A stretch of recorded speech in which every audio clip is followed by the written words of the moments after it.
YCP అధ్యక్షులు YS Jaganmohan Reddy ఆదేశాల మేరకు కడప జిల్లా ఆర్గనైజింగ్ సెక్రటరీగా రాళ్లపల్లి నరసింహులు, ప్రచార కమిటీ అధ్యక్షుడిగా రాజీవ్ భాషాలు నియమితులయ్యారు. ఈ సందర్భంగా జిల్లాలోని పోరుమామిళ్ల పట్టణంలో వైసీపీ కార్యాలయంలో ఎమ్మెల్సీ డీసీ గోవిందరెడ్డి ఆధ్వర్యంలో వారిని ఘన సన్మానం చేశారు. మొదట పట్టణంలో రాళ్లపల్లి నరసింహులు భారీ ర్యాలీ నిర్వహించారు. ఈ సందర్భంగా వారిని పూలమాలలతో శాలువాతో సత్కరించారు. నియోజకవర్గంలో పోరుమామిళ్ల పట్టణం నుండి రాజకీయంలో ఆరితేరిన ఉద్దండులను వివిధ హోదాలతో నియమించినందుకు వైసీపీ అధ్యక్షుడు వైఎస్ జగన్మోహన్ రెడ్డికి కృతజ్ఞతలు తెలిపారు.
అధ్యక్షులు వైఎస్ జగన్మోహన్ రెడ్డి గారు ఆదేశాల మేరకు మన జిల్లా అధ్యక్షులు రవీంద్రనాథ్ రెడ్డి గారు మన వైఎస్ఆర్ జిల్లా ఒక పార్టీ కమిటీని జిల్లా పార్టీ కమిటీ నియమించడం జరిగింది.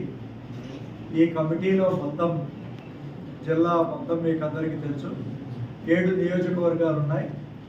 7 నియోజకవర్గాలకు గాను మన నియోజకవర్గం నుంచి కూడా ఒక 9 మంది ప్రముఖమైనటువంటి నాయకులను నియమించడం జరిగింది. జిల్లా అధ్యక్షులుగా రవీంద్రనాథ్ రెడ్డి గారు ఉన్నటువంటి విషయం ఈ మధ్యనే మన పార్టీ అధ్యక్షులు వారిని జిల్లా అధ్యక్షులుగా నియమించడం జరిగింది. ఈ మధ్య కూడా ఒకసారి ఆయన మధ్యవేలికి కూడా వచ్చి ఈ యొక్క కార్యక్రమంలో ఈ కరెంటు రేట్లు పెంచిన కార్యక్రమంలో పాల్గొనడం జరిగింది. సో ఆయన ఒక్కరే కాకుండా కమిటీ ఉంటాయి, వాటితో కూడా మన గౌరవం పెరుగుతుంది. ఇలా పార్టీలో ఒక గుర్తింపు రావడానికి పార్టీలో పనిచేయాలని కుతూహలం ఉండాలా. రెండవది మన అందరి నాయకులందరి ప్రోత్సాహంతో ముందుకు తీసుకుపోతా అంటే ఖచ్చితంగా మన అందరి భవిష్యత్తు కూడా రాజకీయాల్లో చాలా బాగుంటుందని చెప్పి నేను విజ్ఞప్తి చేసుకుంటూ ఇంకా పెద్దలు మాట్లాడే విషయం ఉంది కాబట్టి ఇంకా సందర్భం వచ్చినప్పుడు పార్టీ గురించి ఇంకా కాస్త లోతుగా ఇంకొంచెంగా మన ఇంకా క్షుణ్ణంగా ఇంకా కొంచెం చర్చించుకుందాం. ఇప్పుడు సమయం బాగా ఉంది, చాలా మంది ఉన్నారు కాబట్టి వాళ్ళందరి అభిప్రాయం కూడా వ్యక్తపరిచినట్టుగా విజ్ఞప్తి చేసుకుంటూ ఈ అవకాశం ఇచ్చినటువంటి అధ్యక్ష వారికి ధన్యవాదాలు తెలుపుకుంటూ ఆర్గనైజింగ్ సెక్రటరీ పదవి వచ్చిన సందర్భంగా మనం అందరం ఇక్కడ హాజరు కావడం జరిగింది.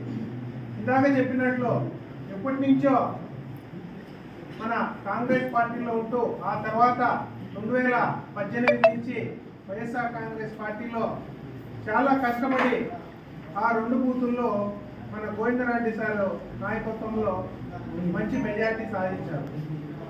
మీరంతా ఒకటే జగన్మోహన్ రెడ్డి గారి ఆధ్వర్యంలో ఎంపీ రెడ్డి గారి నాయకత్వంలో ఎమ్మెల్సీ టీసీ గోవిరెడ్డి గారి ఆశీస్సుతో జిల్లా అధ్యక్షులు రవీంద్రనాథ్ రెడ్డి గారి దేవులతో ఎమ్మెల్యే డాక్టర్ సుధా మేడం గారి దేవులతో ఈ నలుగురి ఆశీస్సుతో నాకు పదవి రావడానికి ఈరోజు ఈ పదవి వచ్చేదానికి కారణం మా గురువర్యులు మా ఎమ్మెల్సీ గోవిరెడ్డి సార్ ఆధ్వర్యంలో పార్టీ కోసం 20 వేల కృషి చేస్తా, మా సార్ నాయకత్వంలో పనిచేస్తా, నా యూత్ ఉండేంత వరకు ఆయనకు కింద పనిచేసి ఆయన పార్టీ కార్యకర్తలకు నాయకులతో పొలం పట్టి 2 టన్నుగా ఉండి